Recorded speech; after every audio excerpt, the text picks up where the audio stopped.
Okay, this section starts chapter 3 today on additional derivative topics. Specifically, we're going to be looking at the constant E and continuous compound interest. Okay, we talked a little bit about the constant E back in chapter 1, if you recall. And E is just an irrational number that's often used for exponential and logarithmic functions bases.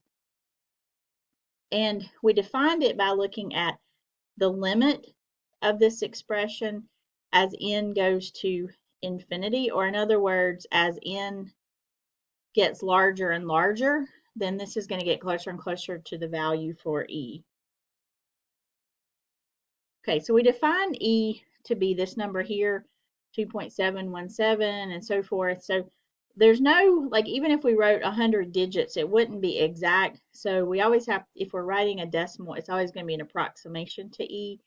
But E, the symbol itself, it contains all of those digits, so we don't have to write all the digits down. So we're going to look at compound interest. So compound interest is, again, something we looked at in chapter 1. Just to remind you, the capital P is your principal, which is your initial investment. R is the annual percentage interest rate, and that does need to be as a decimal, not percent, when you use these formulas. T is the time in years. M is the number of compounding periods per year. So for instance, if you compounded your interest quarterly, that's 4 times a year, so M would be 4. If it was semi-annually, that's twice a year, so M would be 2. Monthly, M would be 12, and so forth. So, and then capital A is the amount realized at the end of the time period. Okay, so our formulas that we're going to be looking at are simple interest, which is the principal times 1 plus R times T. The compound interest is the one that we've used before, and then the continuously compounding, that's the PERT equation that has the E in it. Okay, a few prerequisite skills. You should be able to solve just basic exponential equations here. So think of it like an onion. If you cook very often, you know that you just kind of peel the layers off of an onion. So if I'm trying to find T, then I need to get rid first of the E and then of the 0.12 before I can have T by itself. So to cancel the E, I'm going to have to do the natural log of both sides. Okay, so these are inverses of each other, so when they pair together like this, they cancel out, and I'm left with 0.12t is equal to the natural log of 2. Okay, so now I just have these two multiplied together, so to cancel multiplication, then I need to divide. And if we want to give this as a decimal, which we probably do, it'll be 5.77. Okay, our next example here, very similar, except we have this additional 3 here. So again, peel the layers off. First layer is the 3, the next layer is the E, and the final layer is the 20. So to get rid of the 3, since it's multiplied here, we cancel multiplication by division. So 2 is going to be equal to E to the 20R. All right, so now we're going to get rid of the E. So to get rid of the E, we're going to use the natural log. Again, these are inverses, so they cancel each other out. And the 20 is multiplied to the R, so we'll divide that away. And so we're going to have R is equal to the natural log of 2 over 20. And as a decimal, we'll have 0.0346. Okay, our next example has a little bit larger numbers, but it's still the same idea. We're going to get rid of things until we get the T by itself. So the first thing we want to get rid of is this 5,000. And since it's multiplied here, I'm going to cancel it by dividing. Okay, so, and these zeros will cancel, so I'm down to 6/5.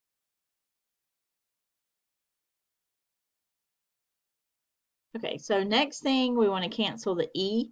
So I'm going to do that by taking the natural log of both sides.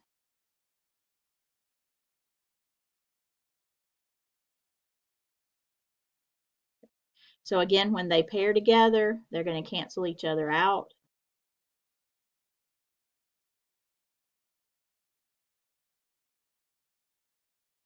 Okay, so these are multiplied, which means to get rid of that decimal, I'm going to divide.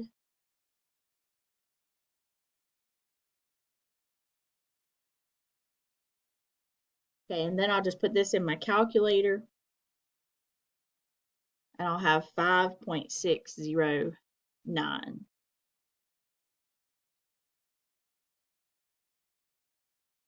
Okay, the first theorem here talks about our continuous compound interest formula, and we've worked with this back in chapter 1, so I'm not going to spend a lot of time talking about it. We referred to it as the PERT equation, and we use this. The key word there is that it's compounded continuously. So if it's continuously, we're going to use this one with the e to the RT. Okay, this one, suppose $1,000 is deposited into a savings account that pays 5% interest per annum. Calculate the amount in the account after 20 years. So basically this is meaning annually. Okay, so it's compounded annually. So we could use our simple interest formula, which was P times 1 plus RT. Okay, so our principal is our initial investment. That's our capital P. Our 5%, we're going to have 0.05 for the R, and then the T is going to be 20. So we're going to have 1,000 times 1 plus 0.05 times 20. Okay, so I'm going to get $2,000. So that $1,000 will have turned into $2,000 after 20 years if it's compounded at 5% per year. Okay, so that was the simple interest. If we're compounding it daily, okay, compounded daily means our ILM would be 365. So we're going to have to use the formula that looks like this. Okay, so we want to find, again, the amount after 20 years. So our principal is still 1,000. Our rate is still 0.05. ILM is 365. And the T is still 20 years. Okay, so when you put this in your calculator, be sure that if your calculator doesn't have the little boxes, then you need to put a set of parentheses here, and you need to make sure you've got a set that groups this exponent together here.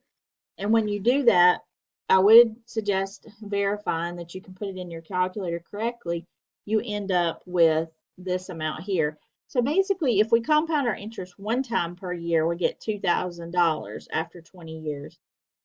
If we're compounding it every day for 20 years, then our amount is going to go from 1,000 to $2,718.10. So it makes a difference how much it's compounded.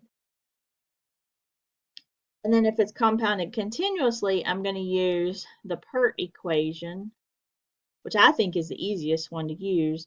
So I'm still investing $1,000. I still have a 5% interest rate, and I'm still going to leave it in for 20 years. I don't substitute anything in for E. The calculator knows what E is. So when I type that in my calculator, I'm going to get something very similar here. So this one was 10 cents, this one was 28 cents. So the difference between compounded daily and compounded continuously is actually fairly small, but there is a difference. Okay, here's one for you to practice on. What amount to the nearest cent will be in an account after 5 years if $100 is invested at an annual nominal rate of 8% annually, semi-annually, and continuously? Okay, so I would say take a minute to try this. Okay, on the first one, if we're going to do this compounded annually, then we could use annually, our ILM is going to be 1, so we would use the A equals P times 1 plus R over ILM to the ILM-T. We're going to invest $100 as our initial principal. Our rate is 8%, but it's only compounded one time per year for annually. So that's going to be to the first, and then this would be 1 times 5.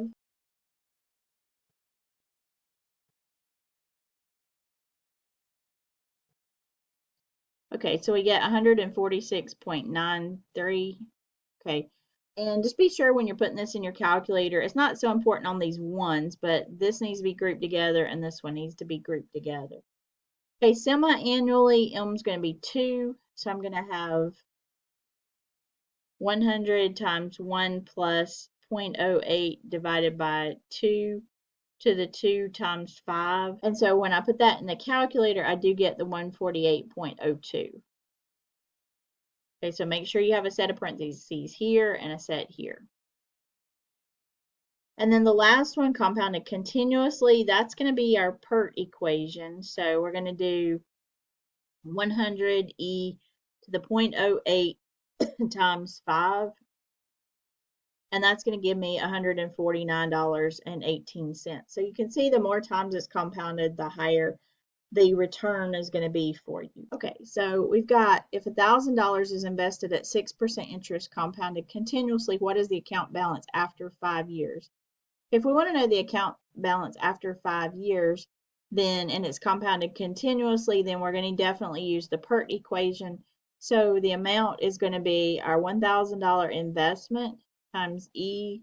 Our interest rate is 6%, so we'll put in 0.06, and that's for 5 years. And so we get $1,349.86. Okay, so that's the account balance after 5 years. So we want to know how much interest is actually earned on the investment. Well, we invested $1,000 and now it's up to $1,349.86. So if we just subtract those two, then we're going to find that we have made $349.86 in interest on that investment.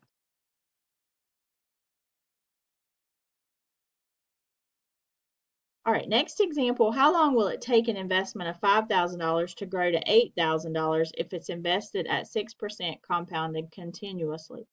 So continuously, that's our keyword that tells us the formula that we're going to be using.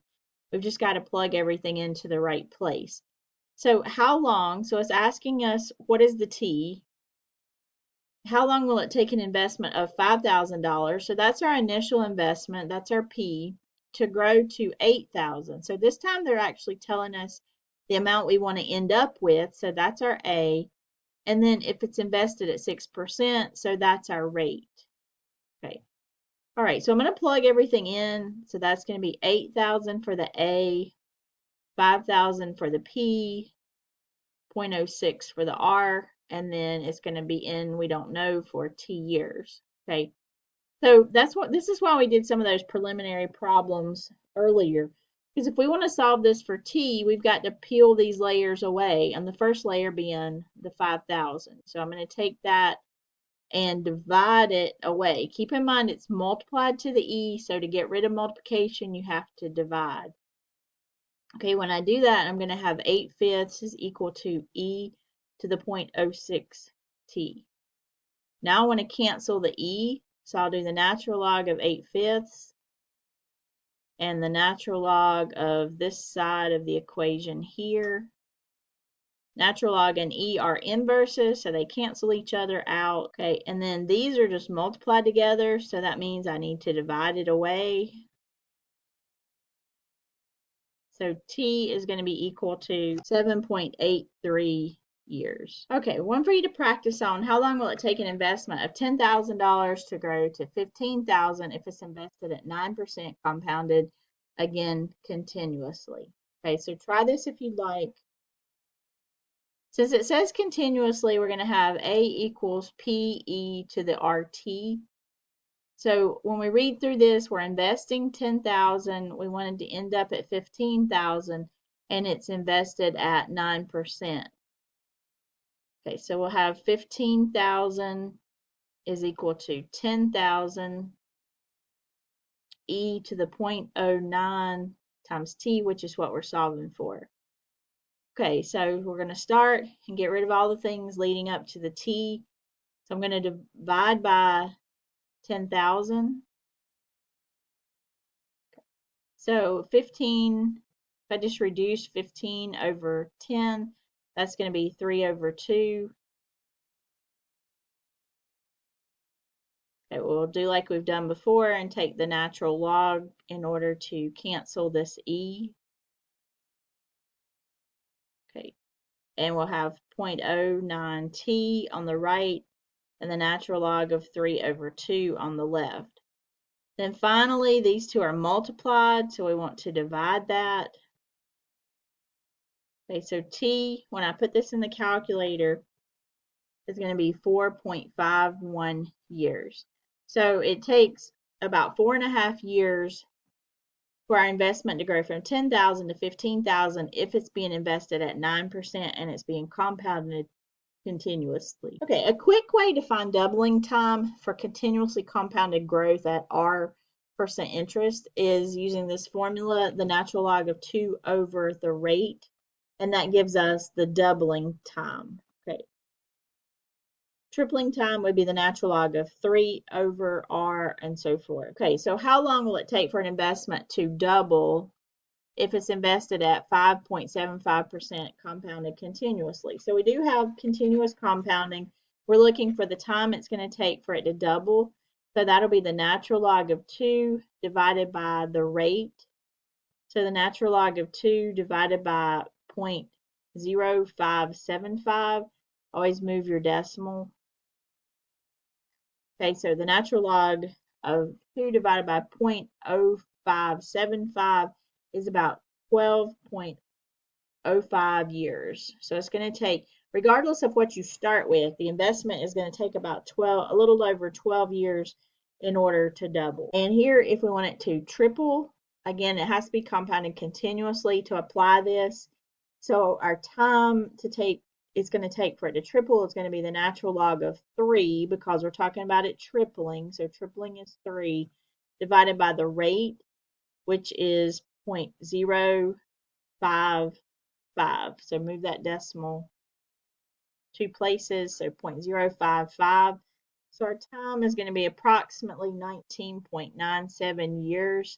So basically 20 years is how long it's going to take an investment to triple if it's being invested at 5.5% compounded